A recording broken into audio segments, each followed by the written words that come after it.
Hello, everyone. This is Dave Watkins. Webmaster, are you going to do the introduction or shall I just proceed? Yep, I've I'll not take over. heard. Thank you. Hello, everyone. Welcome to the Omnex webinar, Key Changes in the New APQP 3rd Edition and Control Plan 1st Edition Manuals. Today's webinar is being moderated by Dave Watkins. Having been with Omnex for nearly 29 years, Dave helped establish most of Omnex international offices, um, as well as working with primary leadership teams as global consultant and trainer, focusing primarily on organizational effectiveness and optimizing new product development and launch. Dave joined Omnex following a career as a production manager, HR director, plant manager, and CEO of several mid-sized manufacturing companies. During this webinar, if you have any questions for the moderator, please enter them in the QA box, and Dave and the panel will try to get to them at the best of their ability at the end of the webinar or throughout as we go. And just for everybody, so everybody knows, the webinar is being recorded, and somebody from Omnex will reach out to you after the webinar with how to access the recording and all of the slides. All right, Dave, the floor is yours. Thank you very much. And hello again, everyone. A little bit of a rocky start, but we will catch up.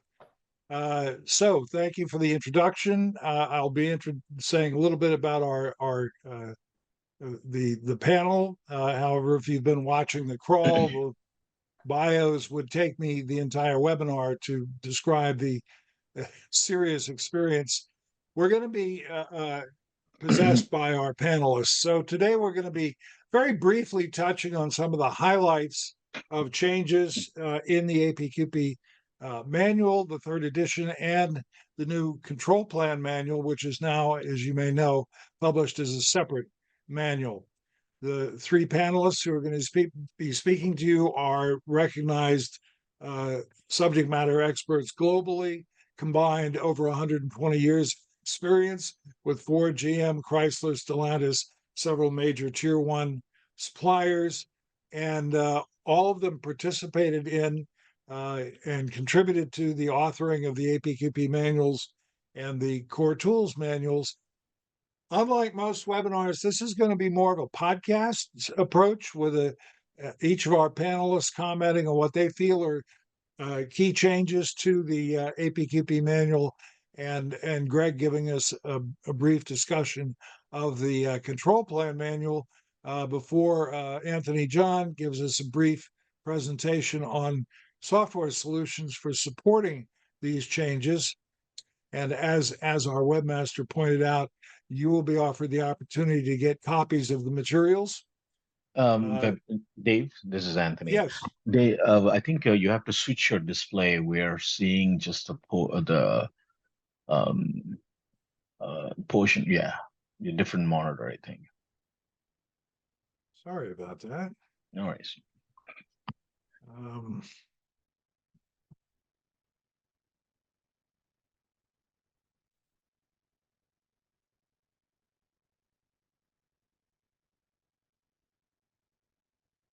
you're seeing the screen that says webinar agenda now? Yep, that's right. Yep, That's good. good. Yeah. That's remarkable. Okay. Zoom got me again. It's it's good at that. Okay, very briefly, our agenda is first of all to discuss some of the significant changes in APQP 3rd edition, focusing primarily on leadership engagement, what we're calling Phase O, which is the book calls Getting Started, which has a significant change in it or addition.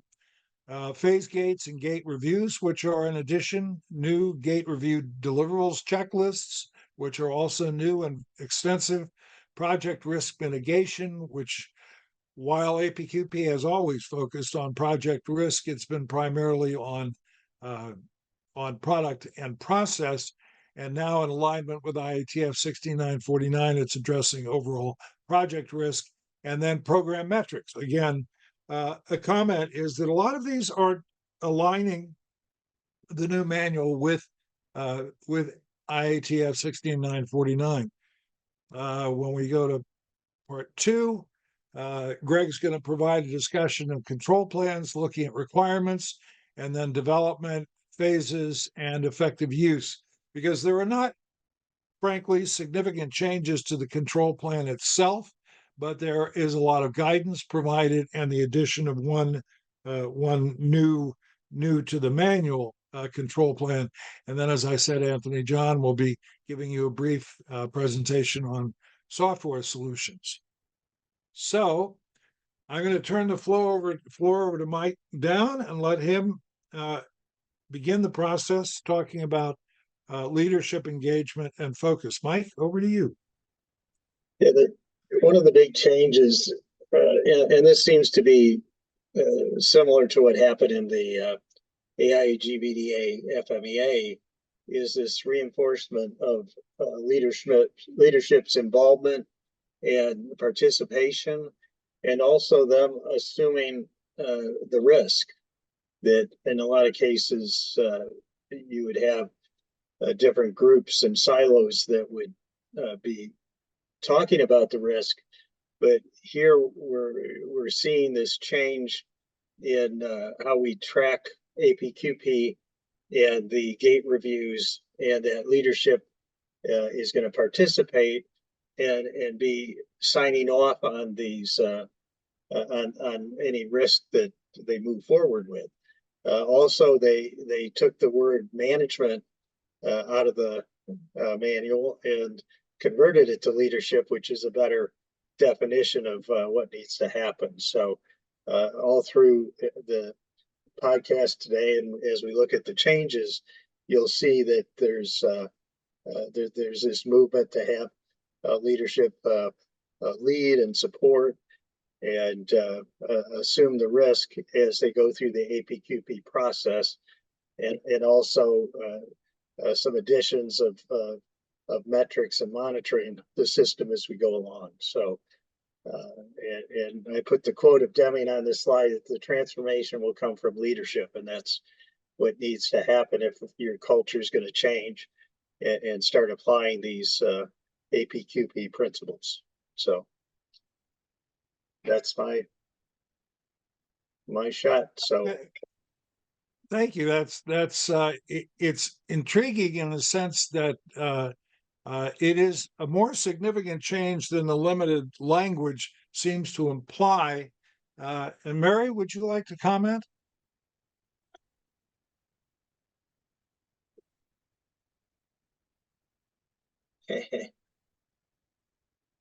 yes, not. Mary?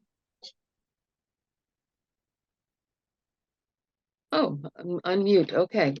Yeah, I have a few comments. The new APQP reference manual emphasizes a very active role of leadership in the involvement of participation in the APQP gate reviews. Even though the OEM customers are not required to formally approve or sign off on the completion of the itemized activities and deliverables, there are still some references to customer-specific requirements, and we'll talk about that a little bit more as we get into the gate reviews.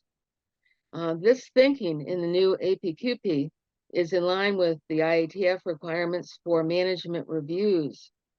In the Ford customer-specific requirements, for example, monthly quality operating systems reviews that include metrics reviews, including those from items in the APQP gates, are a new aspect of this as well. To also reference the AIAG VDA FMEA methodology, let's talk about that. This level of leadership that we've just described in the APQP is very supportive of this new AIAG VDA methodology for FMEA development. The results documentation section, step 7 of this process, underlines the importance of management involvement in understanding product and process risks. This is an important point because in step 7, results of the design and process FMEAs are reviewed with company leadership. That was never a formalized requirement in the past.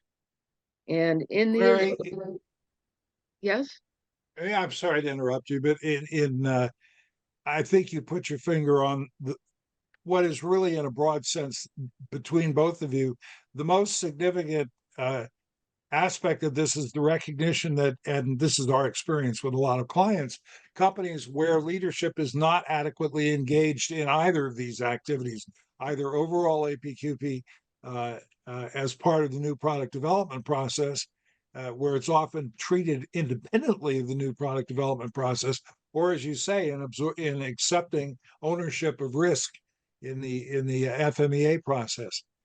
yeah, let me So say one thank more. you very much. Let me say one more thing about that. In step 7, mitigated risks are identified and described with optimization actions that have been taken, but identified risks that haven't been addressed with recommended actions due to resource or technology constraints are going to be recognized by leadership as residual risks. And this is something very new and very, very important, really.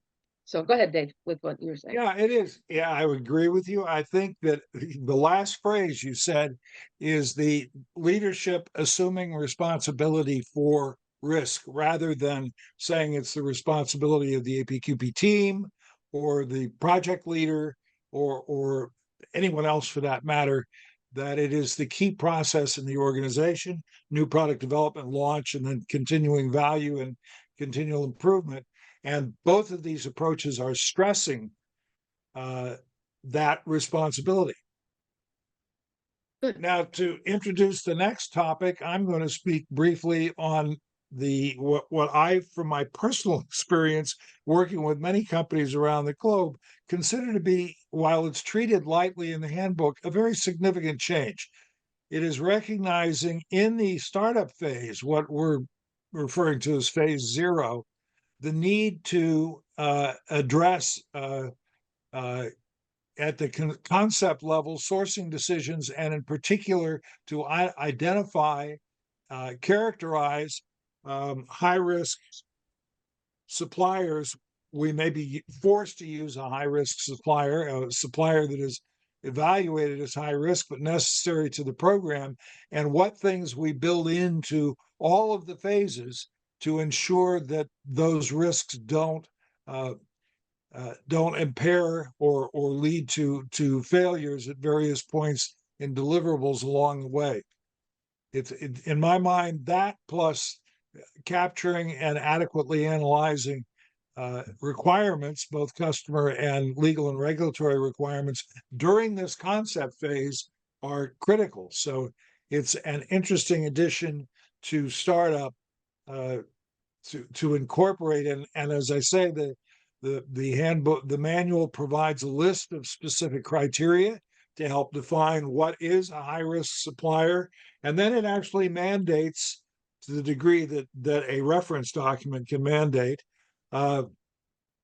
required activities for mitigating the risk of those high risk suppliers. Bearing in mind, we're saying, and it's true, that this is a guidance document, but in most automotive customer supplier relationships, it's a customer specific requirement and therefore a contractual requirement.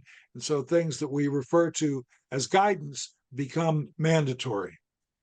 That is likely to be the case with a number of the new requirements, as our panel talks about. Checklists and gate reviews, things like that, are very much likely to become customer specific requirements based on these reference manuals.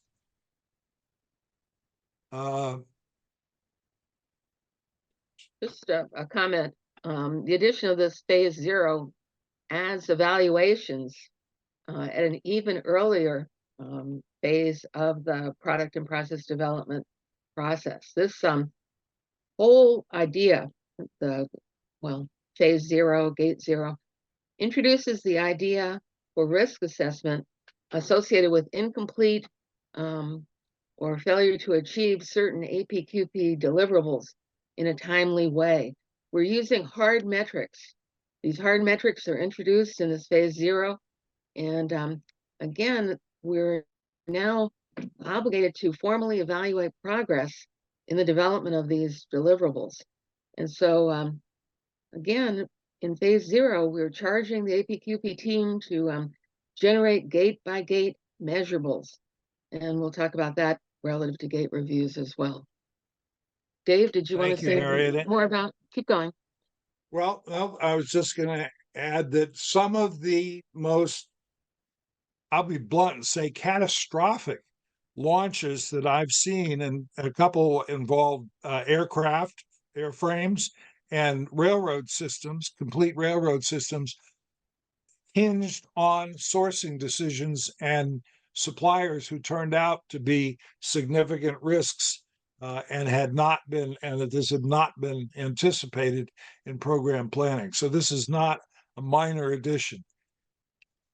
Moving on then, Mary just introduced the subject, so I'll turn it back over to her to talk about the Okay. addition of gates, phase gates, and gate reviews, another significant modification. Yeah, this is one that I think most people are going to like very much. The new APQP reference offers a really positive addition to the development process. The gate reviews that we'll be discussing are included in Appendix B. They're intended to be self-assessment of the progression of the development of deliverables over the course of the product and process development of a program. Right now, we're looking at 6 defined gate reviews. These gates are in close alignment to the 5 phases that were previously described in the APQP reference.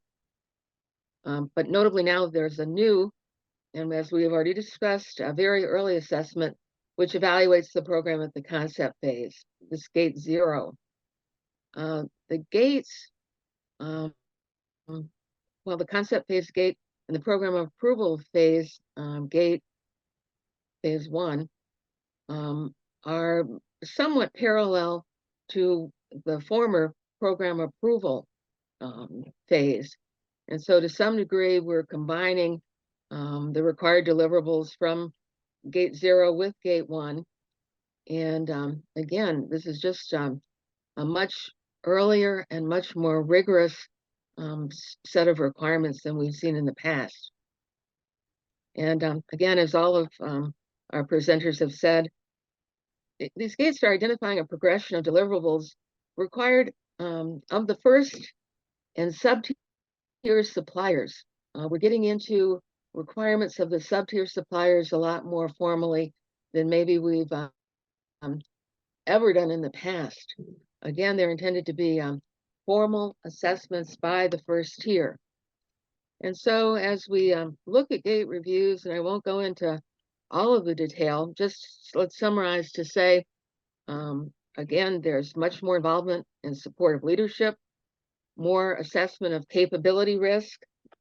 Again, these include capacity risk and delivery and timing as well.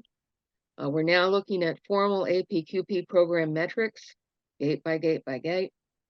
And again, we're very specifically looking at tiered supplier capabilities and readiness. The same kinds of things that we would normally have cited for the first tier supplier, the FMEAs, the control plans, the work instructions, and all of that, the MSA evaluations and so forth, all of those things are now likewise applied to the sub-tier suppliers. And so, again, gate by gate, we're assessing deliverables as we progress through prototype, pre-launch, a new step, safe launch, and a production. So again, Mary, yes. thanks very much. I don't mean to cut you off, but we're very time constrained today. I think that you're getting to the heart of it, which is that most organizations have had some sort of phase gate approach. And what the manual is now doing is constructively adding structure and monitoring and deliverables to those phase gates to incorporate all of the APQP deliverables. And that's a big plus. Okay. Mike, Carry thank on. you. Mike, did you have a comment?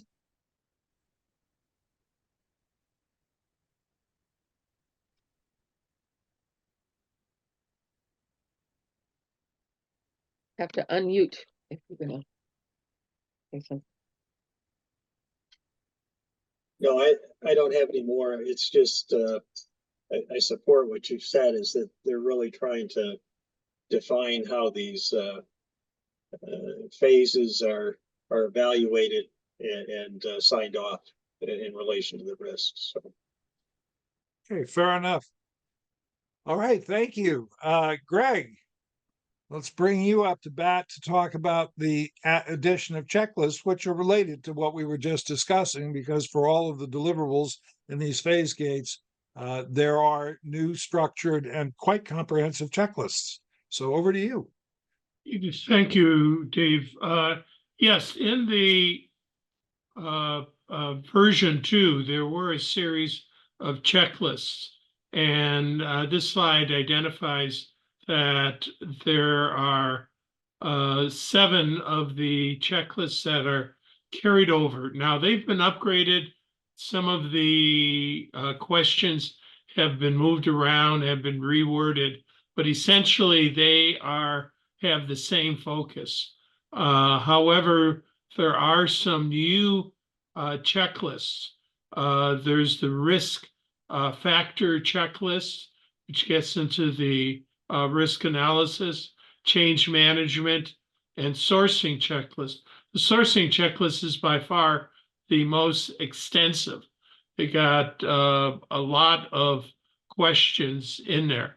Next slide, Dave. Now, these are not intended to be a job description or not intended to be a compendium of how you're supposed to do the different activities. They are really a form of self-audit. So you can look at these and say, all right, have we considered all these? Now, it is also viewed as a review sheet by the OEMs or the customer if you're a lower tiered on that.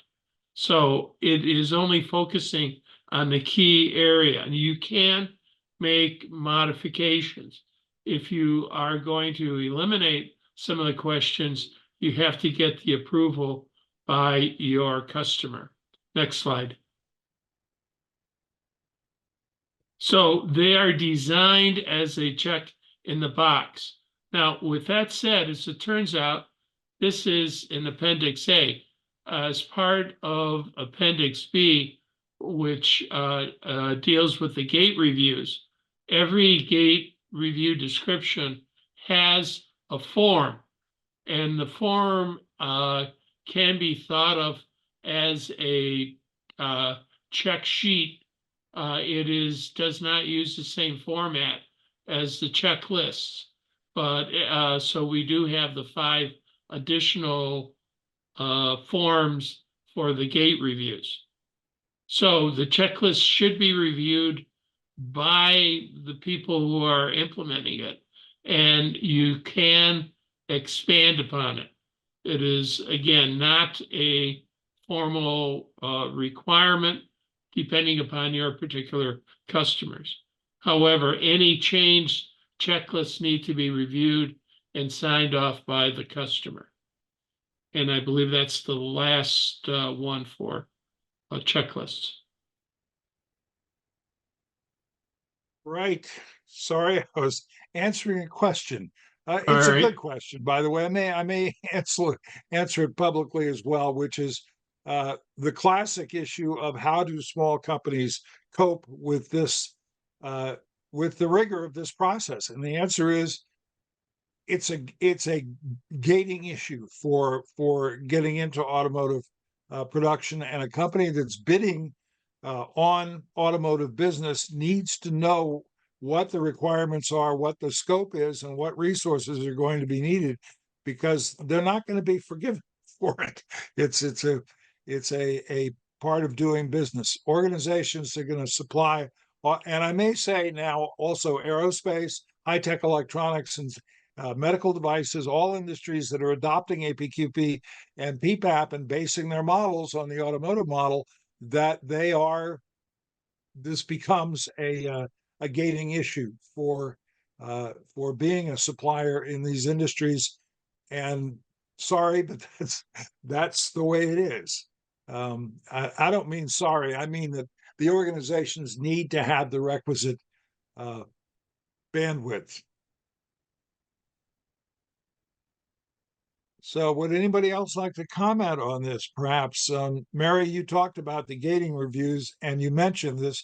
Do you have anything to add, or should we just go on? No, not very much. There are almost 30 pages of checklists that are developed in a topic by topic fashion. So topic by topic, these checklists support more than one of the gate reviews. And as we've all said, there's much more extensive emphasis on supplier sourcing. That's all. Well, and yes, and to take that back to that question I was just answering, one of the things that these checklists do and the gate reviews do is for a smaller company that is maybe new to the automotive industry, it provides a lot of structure and guidance to help them work their way through a process, a lot of which may be significantly new and challenging. Absolutely. And that's a nice introduction to the next topic, and on risk mitigation. And by the way, let me just say, you're getting a discussion of risk mitigation from one of the worldwide recognized gurus on risk. That's Greg Gruska. So, Greg, over to Thank you. you. We have had comments about risk dealing with the gate reviews and the overall structure of APQP. The gate review or the risk mitigation within APQP 3rd edition really is in alignment with IATF clauses 6.1 and 6.2. Specifically, it does not have a complete section saying this is what you do in risk. That's not the intent of APQP. Is more of providing an overall approach, but there is an added section. In fact, Dave was talking about high risk suppliers. So there is a section that does talk about the high risk supplier evaluation, the fact that it is expected. In chapter 1, in the plan and define the program, it does include the APQP program metrics, and this will be further discussed next in the schedule, but it does include the risk, specifically the risk mitigation plan. Again, this is in support of the IATF requirements. And the gate review relates to the overall APQP review, guidance, and risk mitigation for all the phases. So it is not brought out as a specific activity, but it is a central theme in the new product development process. The next slide, please. All right, it also includes support activities. In the checklist, there is the risk factor checklist. Again, it is not a compendium, but it is thought starters that you could say, have we considered all these particular things? And there is an Appendix C, which is the analytical techniques, which now does include the FMEA. Not a whole lot on it because we have an entire reference manual and handbook dealing with FMEAs, but it does reinforce the fact that the FMEA is one of the primary tools in risk evaluation and mitigation. And there is in analytical tools, it also talks about the risk assessment mitigation plan. So it does provide an example of what is needed in risk mitigation plan. And the approach is really that consistent with the different standards on risk assessment within ISO. So it is not anything brand new. If you have been doing following IATF and or ISO 9001, where they talk about risk-based thinking, and you are looking at how do I do risk management, it goes through the identifying the risks, doing the rating, the control, the treatment, and then finally the monitoring.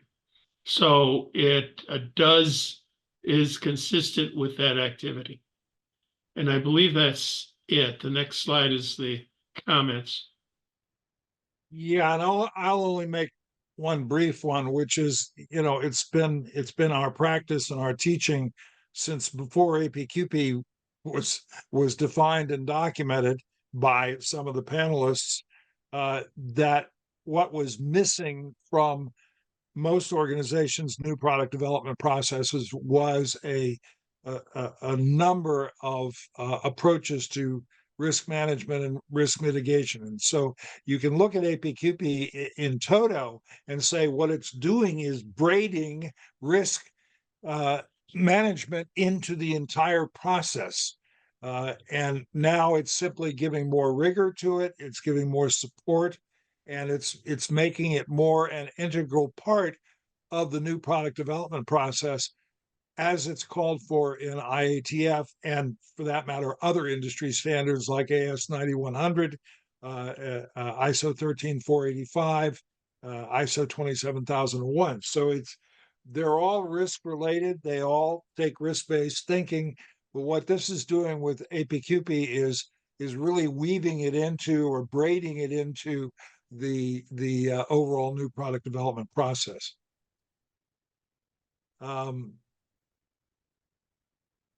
So at this point, then I'm going to bring it back to Mike. Mike, while you're at it, there have been several questions, and I frankly don't know the answer. Questions regarding when the changes to the APQP manual become effective, and whether or not they've already been buttonholed as customer-specific requirements by any of the major OEMs. Don't mean to put you on the spot, but I'm putting you on the spot. Yeah, I haven't seen anything that formally has come out, but I would just keep track of the customer specifics, and that there should be a message coming out soon from OEMs on when they would expect you to start applying this. If we follow the normal rule, it's going to be at least 4 to 6 months before they start looking at you to start transitioning. So, and maybe even a year, but it's going to come out of the OEMs, and that should have been part of the rollout of the material, and I haven't seen it where it said any specifics. So, But as I said before, this is Mary. Under the Ford's specific requirements, the CSRs for Ford, they ask for a minimum of a monthly quality operating systems review that includes a review of performance in the APQP process. So that it's an oblique reference, but it's still there. And again, that standard just came out in March.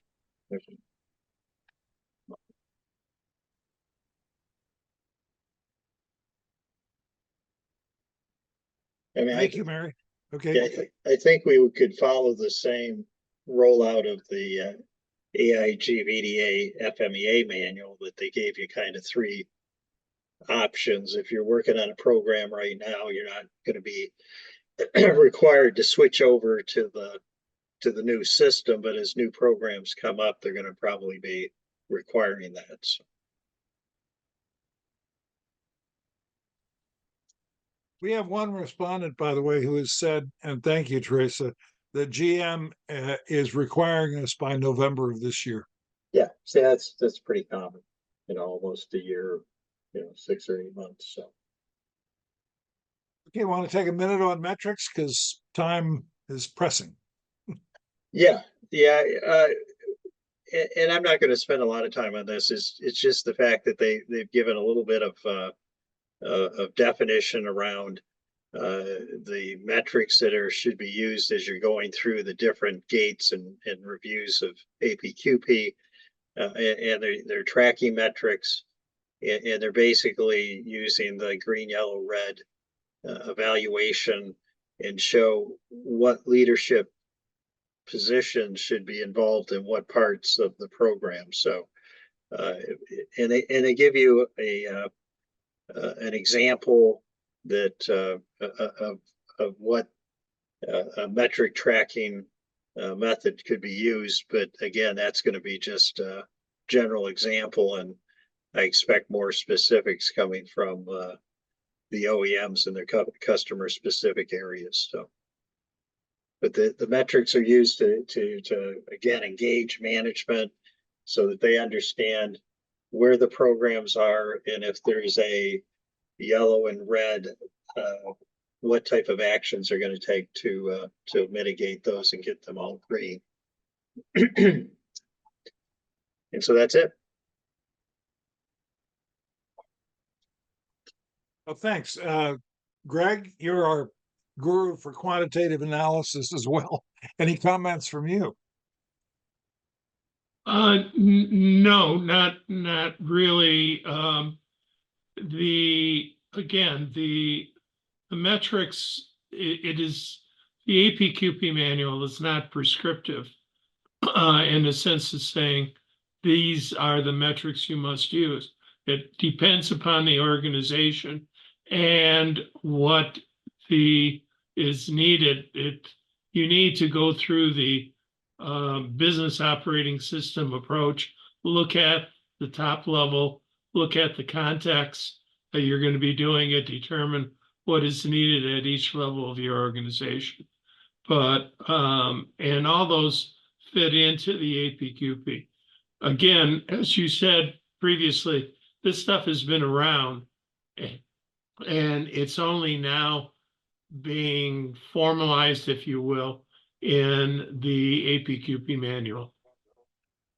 Yeah, I agree, and I have one comment, which is it has I've dealt with many executive leadership teams of companies in automotive, in aerospace, and in other industries, and I'm frequently shocked, frankly, to find out that these leadership teams are not getting or using metrics on their new product development and launch processes.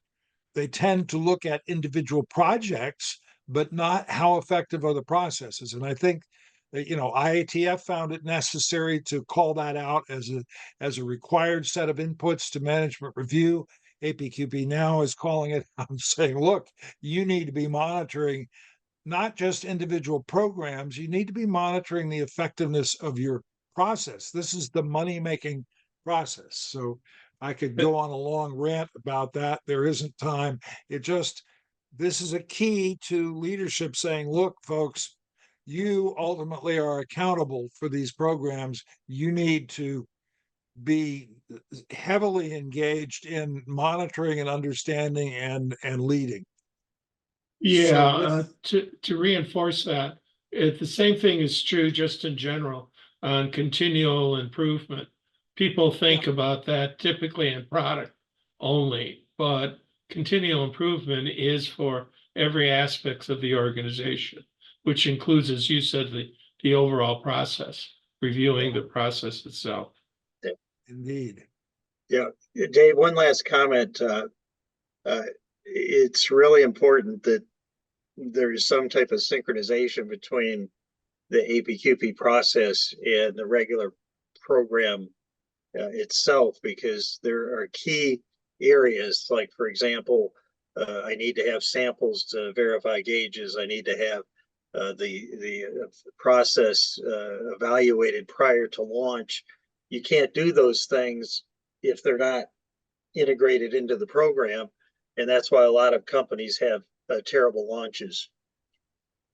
Yeah, I would say I've been proselytizing about this for 20 years, that APQP is not separate from your new product development process. They should be seamless Uh, and I get distressed. I think one of you mentioned recently being at a client who had a vice president for APQP, and That I was nearly me. keeled over. I said, That was "Yeah, me. it was you, Mike." I Yeah. nearly keeled over. I was like, "Wait a minute. APQP is not a separate silo or department or function. It's an integral part of new product development launch." Having said that, we need to move Yep. on. I'm going to throw it back to Greg to talk about briefly about control plans for part 2 of this presentation. All right, go to the next slide. All right, control plans is nothing new. They've been around. The previous discussion on control plans was part of APQP version 2.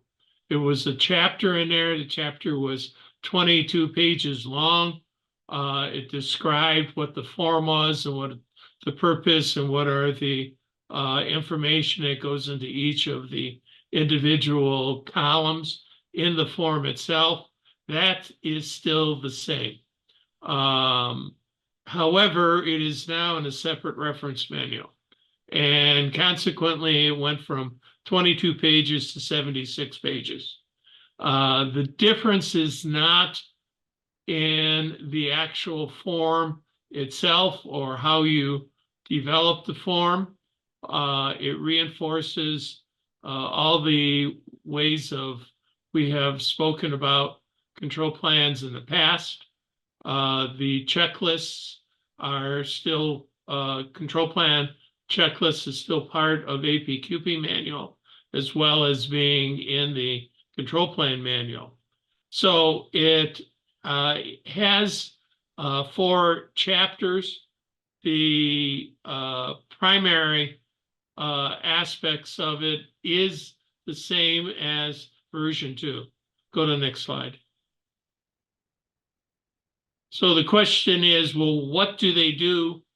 How did they go from 22 to 76 pages? Well, those are other support activities or implementation activities or use of the control plan. So the control plan format, the use of special characteristics is the same as in APQP version 2. However, they have reinforced all those areas that are in the bold. Sorry about that. Okay. All those areas that are in the bold are either expanded or new in the new guidelines. And they are useful because they answer a lot of questions people have had in control plans. Like, how do you handle directed supply? Your OEM says you're going to buy the component from this particular supplier. Well, how do you handle that? How do you handle pass-through characteristics? Those are characteristics which are created by a sub-supplier that you do not do anything with. Whatever the sub-supplier produced, the quality of that particular characteristic is passed through to the customer on it. Rework and repair control plans. Again, this is consistent with version 2, what was in there, but it's explicit that you if you're doing repairs, if the product is pulled out of the normal stream of things, it has to have its own control plan. How do you handle visual inspection, black box processes? Again, that goes kind of with the purchase of the product as it goes through. Non-design responsible organizations, what are the obligations they have? They do talk about process owners for the APQP and the control plan in a general sense, and they do talk about using software to develop and manage. Software is not required by the reference manual. However, they do say that if some customers may require the use of software, or for that matter, a specific software. Currently, So there is, Greg, yes, Greg, I'm sorry to interrupt you. Again, the clock is beating on us. all right. Is it a fair statement? I think it is that most of these things are added because they align with requirements in IATF, like the rework and repair control plans, like how you use 100% visual inspection and process ownership and things like that. And the software issue is now a CSR for several companies. So with that, I apologize for cutting you off, but I have to give some time to Anthony John to provide a little insight into that last point. And if there are a couple of moments, there are a lot of questions. We'll try to loop back to them, but we're not going to have time for them unless we move on. Okay, let me make one comment on the next Sure. slide. Flip, the chapter 4 is includes a lot of implementation. They are not directly related to developing the control plan, but they are in the implementation of the control plan. There's also a safe launch control plan, which is not a separate phase. It is a subset of the pre-launch or production control plan. And your customers may ask for a safe launch control plan until you have verified that everything is running smoothly. All right, that's it. Thanks, Greg. And again, I apologize for pressing you time-wise, but I am going to turn the floor over now to Anthony John because, a basic comment I'm going to make is, folks, you can't do this without software, whether it's Omnex or someone else's. You really can't do APQP. You can't develop all of the documentation and maintain it with all of the hardwired linkages and maintain currency and manage projects effectively without a solution.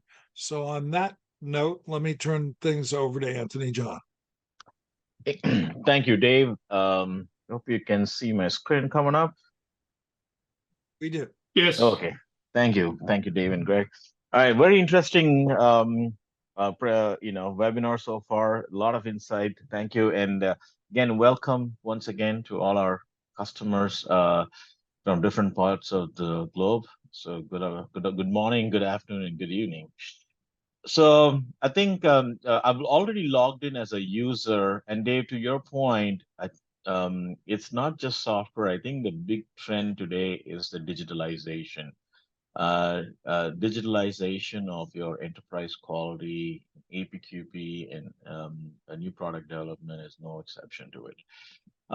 So I've logged in as, let's say, a program manager view, and I'm going to just talk about the key points that the APQP control plan standard has asked and how some of the software solutions should or will support.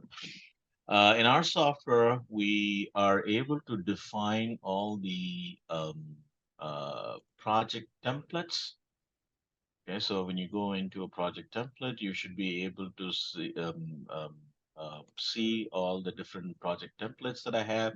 So you can continue to have the older edition and until, like, for example, if your customers are not asking for it, you can keep the old ones, then happy performance, and also could have the new APQP version. Okay? So phase 0 project plan activities could be included, and also all these forms, the digital forms that's been discussed, especially the ones that Greg highlighted, they can all be digitalized into it. Now, you don't have to necessarily just digitalize only those specific forms. The system will allow you to create and manage all the forms in a digital form. So why digitalization? Now, once you have all the forms available as data, then you can report out on it, you can come up with analysis and so on. You can also look at let's look at a project here, and let's take a project that was created out of that project template. So you set up the template once with all your APQP deliverable steps documents approvals risk, which is again very unique to our tool. And then once you have those deliverables, documents, approvals, and outputs needed, you can navigate to any one of these documents and access those deliverables. Okay? So let's look at, for example, a checklist for phase one. So I'm showing a phase one risk assessment mitigation checklist. Just have to click on that click icon to open it, and you should be able to see a checklist. So here, this is the live form that I talked about. Now, depending on the tool that you're using, if you are using a project management tool, you can use maybe spreadsheet, but I think the idea is to have these forms digitalized so you can build logics and you can actually fill this form like a live form inside the system. Okay. And capture data and use that data to analyze. So here's one of those risk factor checklists. You can send it and route it for approval, have multiple rounds of approval that you need, all these definitions that you can do as part of your project management or program management. Another example of a checklist here is to say, for example, here's a FEMA.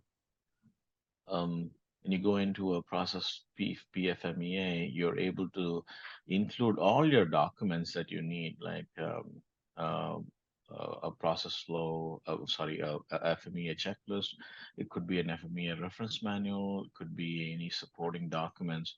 So let's look at one of those checklists as an output. So you see, once these are also published, go ahead.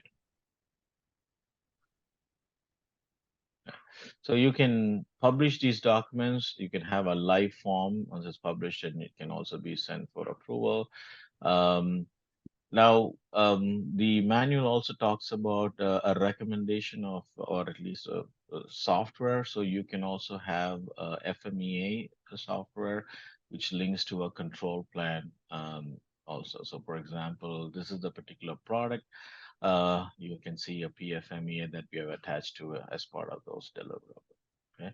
So the idea being that you could have just a project or a program and all the activities related to that is all linked together in one place.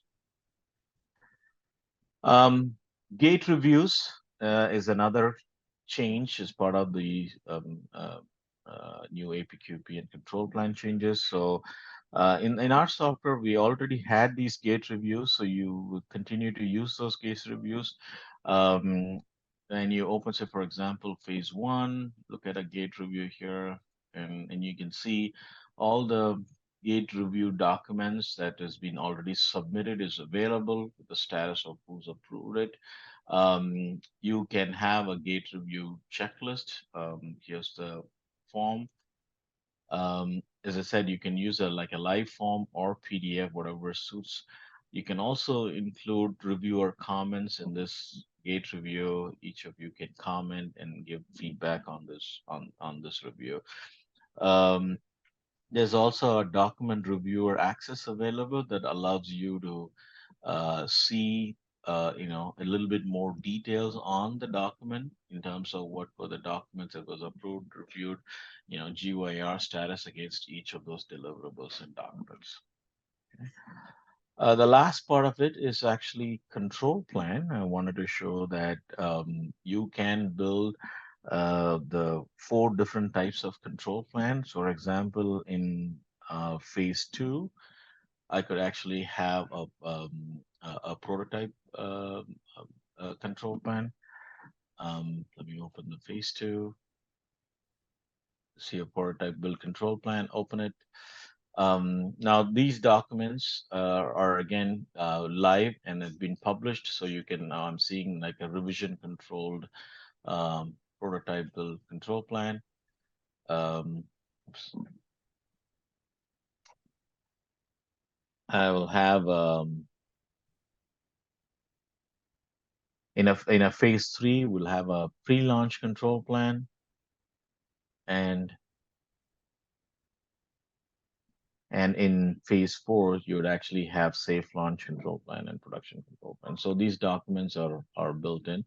Let me show you a live version of the safe launch control plan also. All right. So what we're trying to present, or the concept here, is that of digitalization.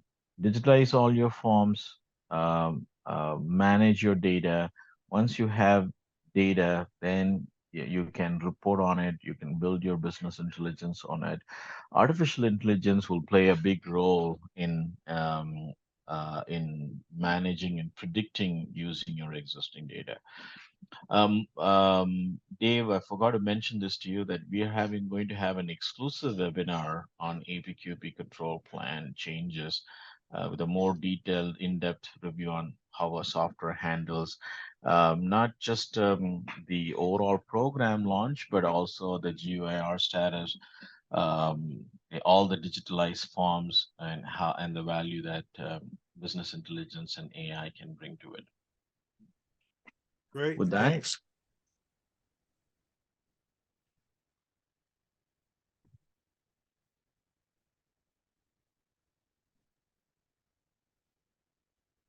so I left 2 more minutes. Dave, go ahead. Take it from here.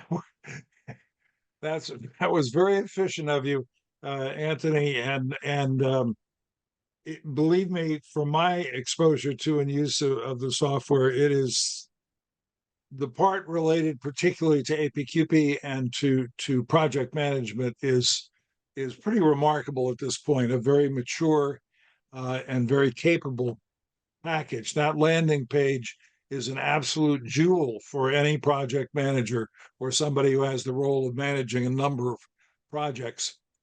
There have Absolutely. been thanks. There have been a lot of questions. I've tried to answer some of them in real time. I'm now going to scroll through them quickly because there are a couple to which I don't know the answer.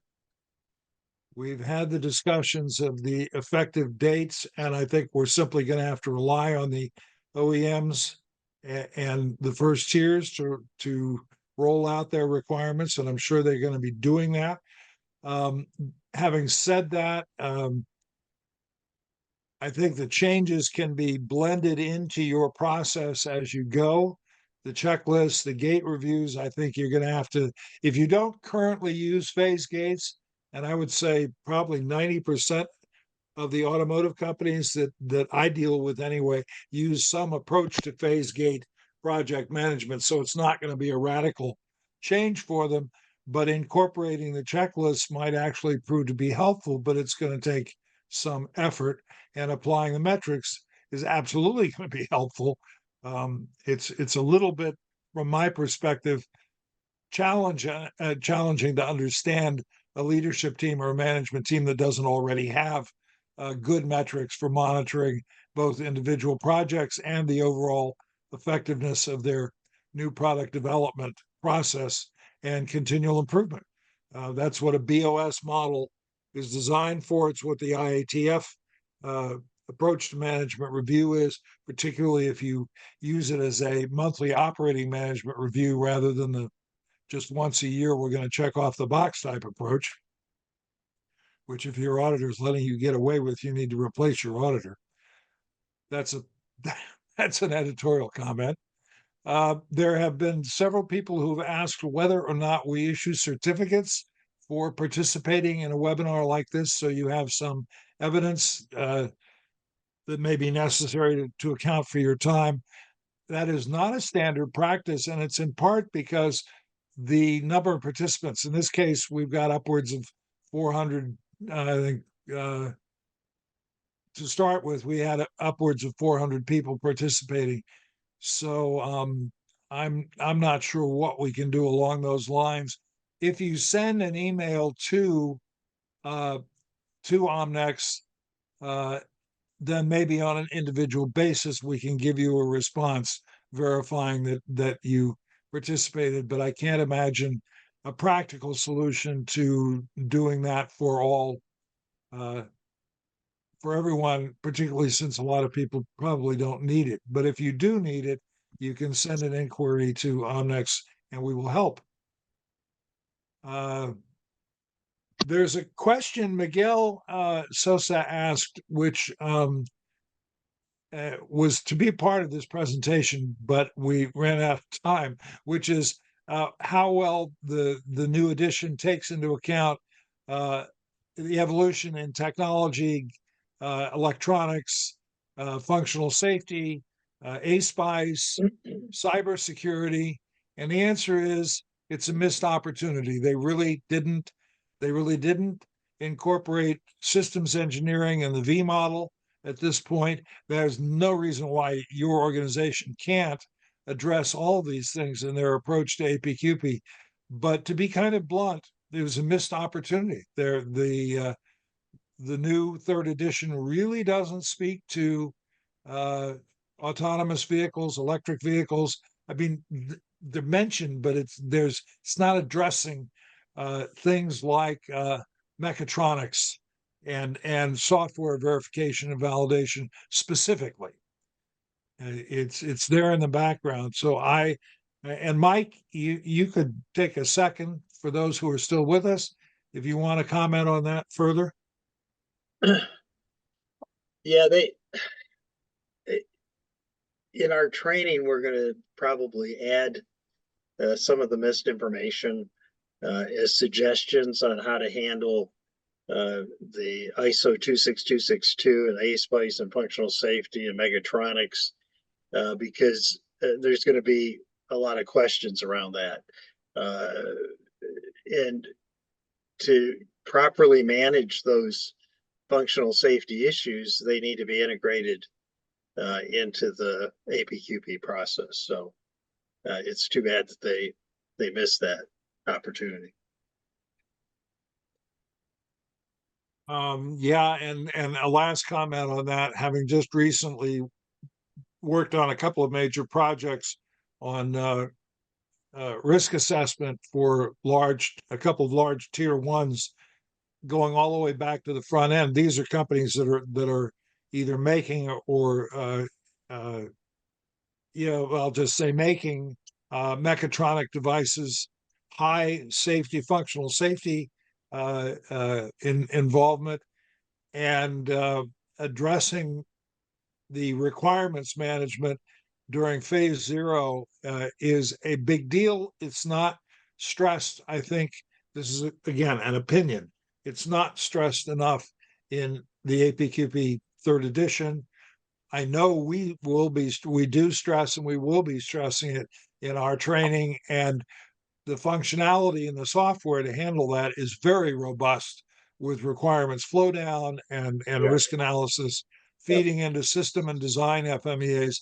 So it's not like we're ignoring it. It just wasn't addressed to the degree we would have liked it to have been addressed in this revision to APQP. Yeah, the comments you made on sourcing, as these requirements roll down to the second and third tier supplier, how we source and control those are going to be critical from a safety perspective.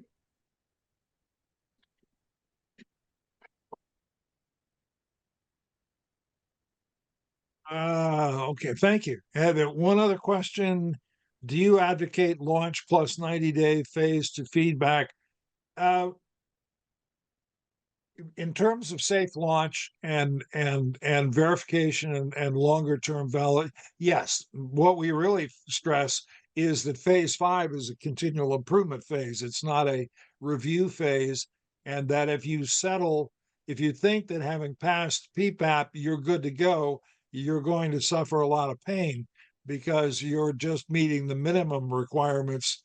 And if no further investment is made, and I mean, resource investment, people, time, effort, in continually improving that process after launch, it's going to become painful. So while we don't stress a requirement, we certainly stress this as best practice, as essential practice. The last question about will the complete video be uploaded? There will be a viewable version of it made available to you. You will be contacted. All the participants will be contacted by Omnex, and arrangements made to get you a copy of the recording of the webinar and the slide deck in some kind of a PDF form. So we're down to very few people left at this point. If there are any more questions, we'll hang on for a little while here. Mary, you have a comment you wanted to make? No, that's fine. We'll keep Oh, I going. thought you had your hand raised. Okay. Nope. Oh. So as I say, if you have any further questions, by the way, there was a suggestion that a confirmation email could be sent out for participation. I would expect your registration, your verification of your registration could serve that purpose. Because you would have received an email that when you registered that verified and gave you the link to join the webinar. Let's see, there's one here that looks interesting. Working in North Carolina, I found that the PD teams did not execute PDQA process.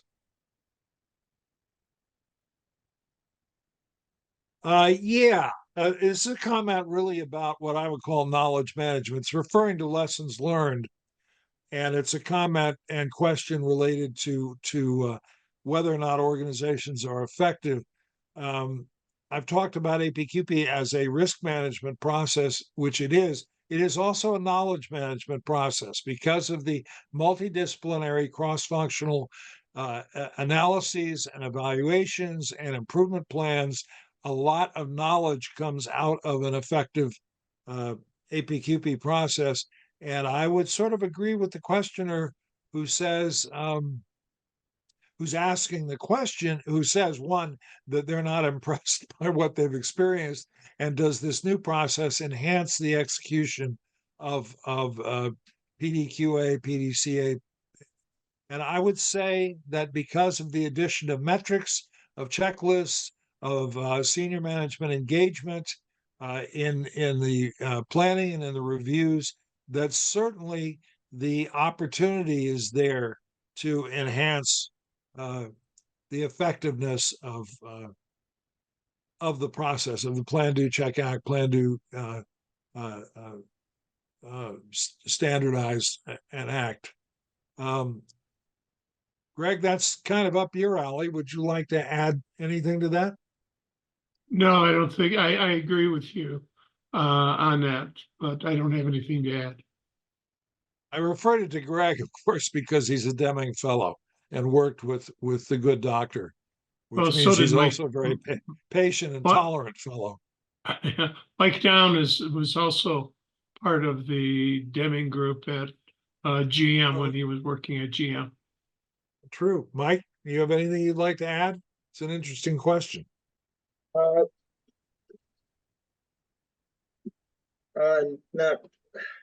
really.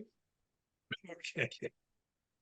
I'm going to circle back again, David, to your question and just say it's up to the organization to do the analyses, to learn from the analyses, and to learn what is learned. I get a little frustrated. I work a lot with aerospace companies, and they're very big on lessons learned databases in engineering. And, my comment generally is, I don't consider lessons learned until they're taught. In other words, if you have learned a lesson, integrated into your standard work and into your specifications and things, so it's there. It's not something I have to go research. I sometimes jokingly refer to the frequently asked questions button on websites and with the comment that if they're frequently asked questions, why aren't they in the content? Right? Yeah. The button should be for infrequently asked questions. Real risk management and mitigation requires reuse and lessons learned. Yeah, for sure. I mean, if we're not a learning organization, we are not going to last. No. Okay. Or you're gonna So spend a lot of money. It's gonna cost a lot of money. So you could exist, but it's gonna cost you a lot more money.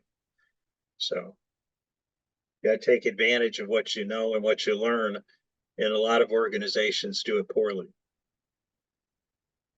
That I would absolutely concur with that. And then there are a couple of stellar organizations that do it really well. Right. And if you look at the marketplace and which companies have the highest market value and the best sales, somehow there's some uh,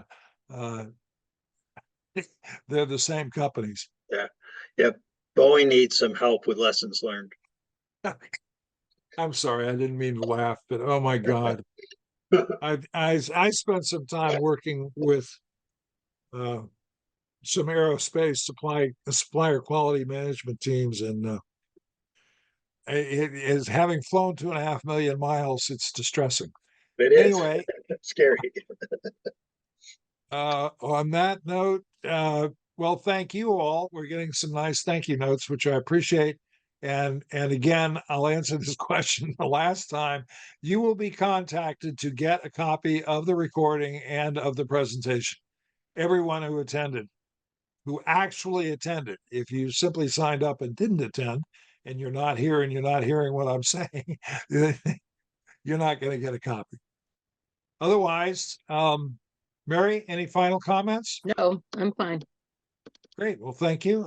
Mike, anything? Nope. Okay, great. Thank you, Greg. No, nothing for me. Okay, and I've already run my mouth enough. So thank you all very much for joining us. We appreciate your interest. And if there are questions we didn't answer, we will be happy to answer them, via email or something. Just write to us. And on that note, as we said, we are offering training starting in a week on both the transition and two types of courses, one on transition and one on comprehensive approach to APQP for people for whom it may be a new topic. And the transition courses are for people who are familiar with it and simply want to understand what we've been talking about in this webinar in much greater depth and detail. So on that note, thank you all for joining, and have a good rest of your day or night on where you are. And cheers. Thank you. Yep. Thank you. Thank Bye. you. Bye. Bye.